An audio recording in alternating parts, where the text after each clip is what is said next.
L'année dernière, j'ai reçu une lettre d'un patient que je n'avais pas vu depuis 15 ans. Il s'appelait Henri, 82 ans. La lettre était courte, écrite d'une main ferme, sans tremblement. Il me disait simplement « Docteur Morgan, je voulais que vous sachiez que je vais bien, très bien même. Je monte encore mes 4 étages sans m'arrêter. Je jardine 3 heures par jour. Ma femme dit que je bouge mieux qu'à 70 ans.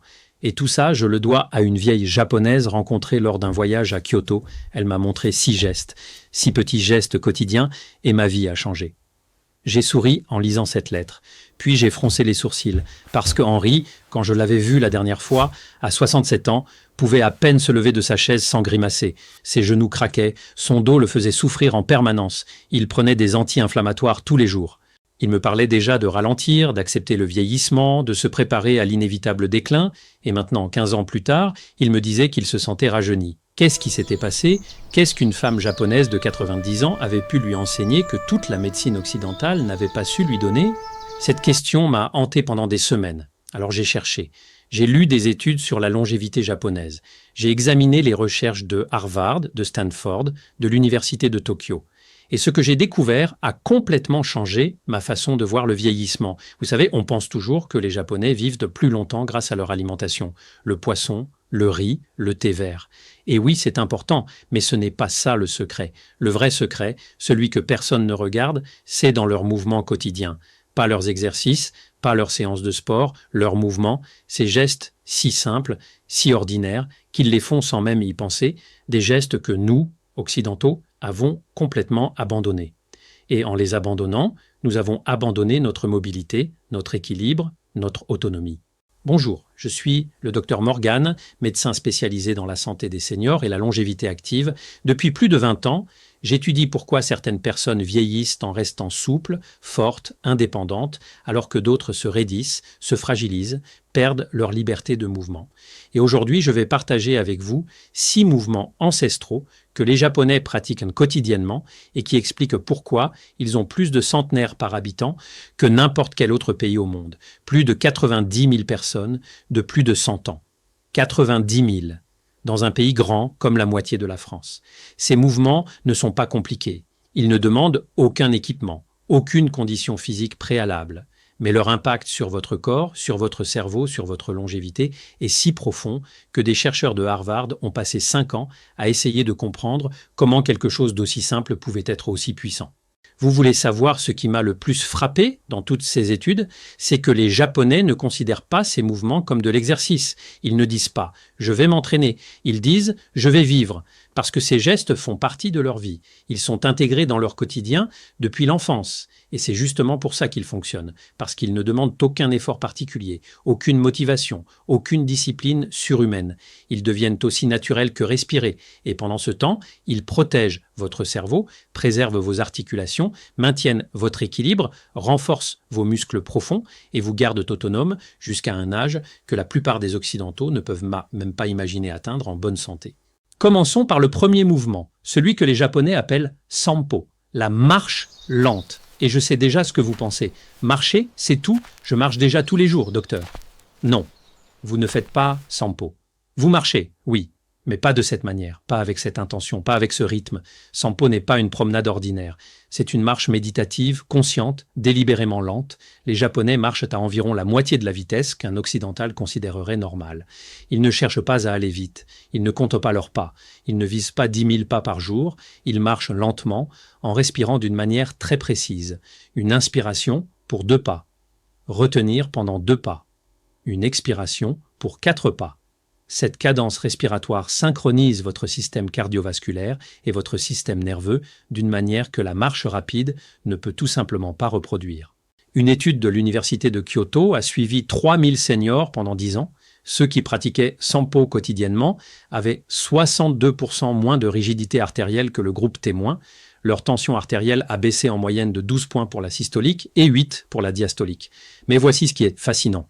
La lenteur du pas permet à votre pied de faire un contact complet avec le sol, activant les 33 articulations de chaque pied. 33. Vous imaginez?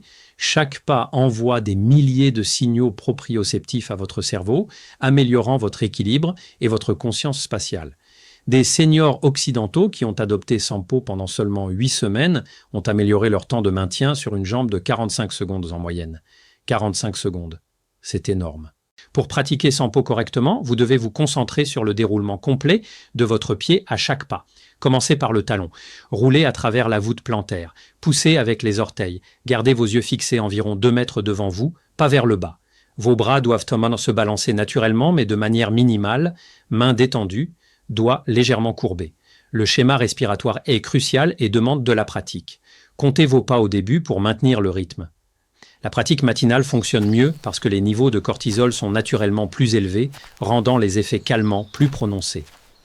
Évitez de faire Sampo sur des tapis roulants car la bande mobile perturbe la mécanique naturelle du pied. Choisissez des terrains variés quand c'est possible car différentes surfaces activent différents muscles stabilisateurs. L'Université de Tokyo a découvert que les seniors pratiquant Sampo sur des surfaces naturelles comme l'herbe ou les chemins de terre avaient 20% plus de mobilité articulaire que ceux marchant uniquement sur du béton. Passons maintenant au deuxième mouvement, les étirements quotidiens que les Japonais appellent Rajyo Taiso. Chaque matin à 6h30, une mélodie de piano douce joue sur le système de diffusion publique du Japon. C'est le signal pour Rajyo Taiso, la gymnastique radiophonique que des millions de Japonais pratiquent quotidiennement depuis 1928, mais ne vous laissez pas tromper par le mot gymnastique. Ce n'est rien de comparable aux routines d'exercice occidental. C'est une séquence fluide de 13 étirements spécifiques effectués en exactement 3 minutes et 15 secondes. Chaque mouvement cible plusieurs groupes musculaires tout en maintenant un mouvement constant. Pas de position statique maintenue, pas de tension, juste un mouvement continu et doux qui lubrifie les articulations et maintient la flexibilité dans tout le corps. Des chercheurs du collège médical d'Osaka ont étudié 8000 participants de plus de 60 ans qui pratiquaient Rajyo Taiso quotidiennement par rapport à ceux qui ne le faisaient pas. Les pratiquants quotidiens avaient 40% moins de chutes, 55% moins de douleurs chroniques au dos et maintenaient presque toute leur amplitude de mouvement dans les épaules et les hanches jusqu'à plus de 80 ans. La science derrière pourquoi cela fonctionne est remarquable. Ces étirements dynamiques augmentent la production de liquide synovial dans vos articulations jusqu'à 30%. Ce liquide est comme de l'huile pour les charnières de votre corps. Sans mouvement régulier, il s'épaissit et diminue, conduisant à la raideur et à la douleur que nous associons au vieillissement. La séquence commence par de douces élévations de bras qui ouvrent la poitrine et améliorent la capacité respiratoire. Vous levez les 2 bras au-dessus de la tête en inspirant, puis les abaissez en expirant. Ceci est suivi de rotations de bras qui mobilisent les articulations de l'épaule. Ensuite viennent des mouvements de torsion doux qui maintiennent la flexibilité de la colonne vertébrale, puis des flexions latérales qui étirent les muscles intercostaux entre vos côtes. Les mouvements de jambes impliquent une marche douce sur place, suivie de squats peu profonds qui gardent les genoux et les hanches mobiles. La séquence entière maintient un rythme qui élève le rythme cardiaque juste assez pour améliorer la circulation sans causer de tension. Pour obtenir des bénéfices maximaux, le timing est extrêmement important. Les aînés japonais font cela immédiatement au réveil, souvent avant de manger ou de boire quoi que ce soit. Cela profite des pics naturels d'hormones de croissance qui se produisent pendant le sommeil. Vos muscles et tissus conjonctifs sont plus réceptifs à l'étirement lorsque ces niveaux d'hormones sont élevés. Maintenant, le troisième mouvement, celui qui reconstruit votre corps depuis les fondations. Le repos en squat profond, que les Japonais appellent Shikozuari. Promenez-vous dans n'importe quel parc ou jardin japonais et vous verrez des personnes âgées se reposer confortablement en position de squat profond, talons à plat au sol, ayant des conversations ou s'occupant de plantes. Ils peuvent maintenir cette position pendant 10, 20, même 30 minutes sans inconfort. Pendant ce temps, la plupart des Occidentaux de plus de 60 ans ne peuvent pas tenir cette position même 10 secondes. Ce n'est pas juste une question de flexibilité, le repos en squat profond est une position humaine fondamentale que nous avons perdue dans les cultures assises sur des chaises. Les seniors japonais maintiennent cette capacité tout au long de leur vie parce qu'ils la pratiquent quotidiennement, accumulant généralement 20 à 30 minutes dans cette position répartie tout au long de la journée. Une étude révolutionnaire de l'Institut métropolitain de gérontologie de Tokyo a suivi 5000 seniors pendant 12 ans. Ceux qui pouvaient maintenir un squat profond pendant au moins 2 minutes avaient 70% moins de risque de nécessiter une aide à la vie quotidienne. Leur mobilité de hanche restait suffisante pour toutes les activités quotidiennes. Ils maintenaient leur indépendance en moyenne 9 ans plus longtemps que ceux qui ne pouvaient pas s'accroupir. La biomécanique explique pourquoi cela compte tellement. La position de squat profond ouvre l'articulation de la hanche à toute son amplitude de mouvement, empêchant le resserrement capsulaire qui piège tant de seniors dans des démarches traînantes. Elle maintient la flexibilité de la cheville, cruciale pour l'équilibre. Elle renforce les muscles du plancher pelvien qui contrôlent la fonction de la vessie. Plus important encore, elle décompresse la colonne vertébrale, permettant au liquide riche en nutriments de circuler dans les disques entre les vertèbres. Des chercheurs de Harvard ont découvert que les cultures où le squat profond reste courant ont 80% moins de chirurgie de remplacement de la hanche et 60% moins de douleurs lombaires chroniques. Pour développer cette capacité, commencez par vous accroupir avec votre dos contre un mur pour le soutien. Gardez vos pieds écartés à la largeur des épaules, orteils légèrement pointés vers l'extérieur. Abaissez-vous lentement en laissant vos genoux suivre la ligne de vos orteils. Si vous ne pouvez pas avoir les talons à plat initialement, placez une serviette roulée sous eux. Maintenez juste 30 secondes au début, augmentant progressivement le temps à mesure que votre mobilité s'améliore. La clé est la fréquence plutôt que la durée. 5 squats séparés d'1 minute tout au long de la journée fournissent plus de bénéfices que d'essayer de tenir un seul squat de 5 minutes. Les aînés japonais s'accroupissent souvent en attendant les bus, en jardinant ou même en regardant la télévision. Ils l'ont intégré si profondément dans la vie quotidienne que cela ne nécessite aucun effort spécial ni engagement de temps. Utilisez la position fonctionnellement chaque fois que possible. Triez les étagères basses en vous accroupissant. Jouez avec les petits-enfants depuis cette position. Reposez-vous en squat au lieu de vous pencher pour lasser vos chaussures. Le 4e mouvement va vous sembler presque absurde dans sa simplicité, et pourtant c'est l'un des plus puissants. La station debout sur une jambe, que les Japonais appellent Pianzu Lichi, Katashi Dachi. Cela peut sembler ridicule, mais les médecins japonais prescrivent la station debout sur une jambe, comme les médecins occidentaux prescrivent des médicaments. Les patients de plus de 60 ans reçoivent l'instruction de se tenir sur une jambe pendant 1 minute 2 fois par jour comme médecine préventive. C'est couvert par l'assurance maladie. Au Japon, parce que les données le soutenant sont si écrasantes, l'étude de l'université de Fukuoka sur le vieillissement a suivi 12 000 participants pendant 15 ans. Ceux qui pratiquaient quotidiennement la station debout sur une jambe avaient 68% moins de fractures de la hanche et 75% moins de chutes nécessitant une hospitalisation. Les scanners cérébraux ont révélé une augmentation de la matière grise dans le cortex moteur et le cervelet, zone critique pour la coordination et l'équilibre. Quand vous vous tenez sur une jambe, votre corps fait des milliers de micro-ajustements par minute pour maintenir l'équilibre. Ces ajustements renforcent non seulement les muscles, mais tout le système neuromusculaire. Vos propriocepteurs, les capteurs qui disent à votre cerveau où se trouve votre corps dans l'espace, deviennent hyperactifs. Votre système vestibulaire dans l'oreille interne aiguise ces réponses. Votre traitement visuel s'accélère alors que votre cerveau intègre des informations de plusieurs systèmes simultanément. Le protocole standard commence simplement. Tenez-vous près d'un mur ou d'une chaise solide pour la sécurité. Levez un pied juste d'1 pouce du sol, concentrez vos yeux sur un point fixe à environ 3 mètres, respirez normalement et essayez de maintenir la position pendant 30 secondes, changez de jambe et répétez à mesure que vous vous améliorez, fermez les yeux pour un défi supplémentaire. Cela supprime l'entrée visuelle, forçant vos autres systèmes d'équilibre à travailler plus dur. Les aînés japonais progressent souvent en faisant cela, en se brossant les dents, obtenant efficacement 2 minutes de pratique pendant une routine quotidienne existante. Le timing crée une boucle d'habitude automatique qui assure la cohérence. Les praticiens avancés ajoutent de petits mouvements en équilibrant. Tournez lentement votre tête de gauche à droite. Levez vos bras au-dessus de la tête. Faites de petits cercles avec le pied levé. Chaque variation défie différents aspects de l'équilibre et de la coordination. La clé est la surcharge progressive. Quand 30 secondes deviennent faciles, augmentez à 45 secondes. Quand les yeux fermés devient gérable, essayez de vous tenir sur une serviette pliée pour une surface instable. Cette progression constante empêche le plateau et maintient la neuroplasticité, la capacité du cerveau à former de nouvelles connexions. Des chercheurs de la Mayo Clinic ont découvert que le temps de station debout sur une jambe est en fait un meilleur prédicteur de longévité que la tension artérielle ou les niveaux de cholestérol. Les personnes de plus de 60 ans qui peuvent se tenir sur une jambe pendant 30 secondes ont des taux de mortalité similaires aux personnes de 10 ans plus jeunes. Maintenant, le 5e mouvement, celui qui semble presque magique dans ses effets, les transitions sol debout que les Japonais appellent Yukasuari. Voici quelque chose qui va vous époustoufler sur le vieillissement japonais. Le Japonais moyen de plus de 70 ans passe de la station debout à la position assise au sol et se relève plus de 20 fois par jour. Il s'assoit là par terre pour les repas, pour le thé, pour regarder la télévision, pour socialiser.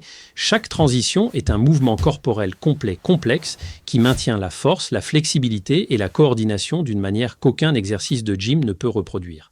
L'université de Tsukuba a mené une étude massive sur 10 000 seniors, comparant ceux qui s'asseyaient régulièrement sur le sol à ceux qui n'utilisaient que des chaises. Les personnes assises au sol avaient 40% plus de force dans le bas du corps, 50% plus de flexibilité de hanche et pouvaient se lever du sol sans aide jusqu'à plus de 90 ans. Mais voici la partie choquante. Leurs scores aux tests cognitifs étaient constamment 15% plus élevés. Les chercheurs ont découvert que la planification motrice complexe requise pour les transitions au sol active le cortex préfrontal, le centre de fonction exécutive du cerveau. Descendre au sol et remonter en toute sécurité nécessite une planification de mouvements séquentiels, un contrôle de l'équilibre, une modulation de la force et une conscience spatiale, tout se déclenchant simultanément. C'est essentiellement un entraînement cérébral complet, déguisé en simple activité quotidienne. La méthode traditionnelle commence de la position debout avec les pieds joints. Vous abaissez un genou au sol puis l'autre, vous installant sur vos talons en position agenouillée.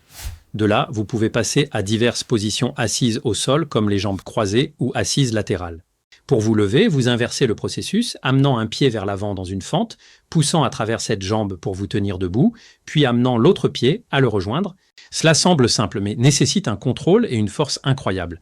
Pour développer cette capacité, commencez par des transitions assistées. Utilisez un tabouret bas ou un pouf comme étape intermédiaire. Placez vos mains sur le tabouret en vous abaissant pour vous agenouiller. Ensuite, retirez-les une fois stables. Au fil des semaines, utilisez moins de soutien des mains jusqu'à ce que vous puissiez faire le mouvement sans aide. Pratiquez sur un tapis moelleux ou un tapis de yoga initialement pour réduire l'impact sur les genoux.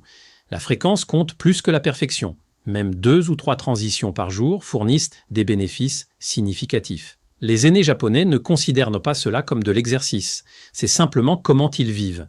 Ils ont maintenu cette capacité depuis l'enfance, ne permettant jamais au schéma de se détériorer. Pour ceux qui l'apprennent plus tard dans la vie, la patience est essentielle.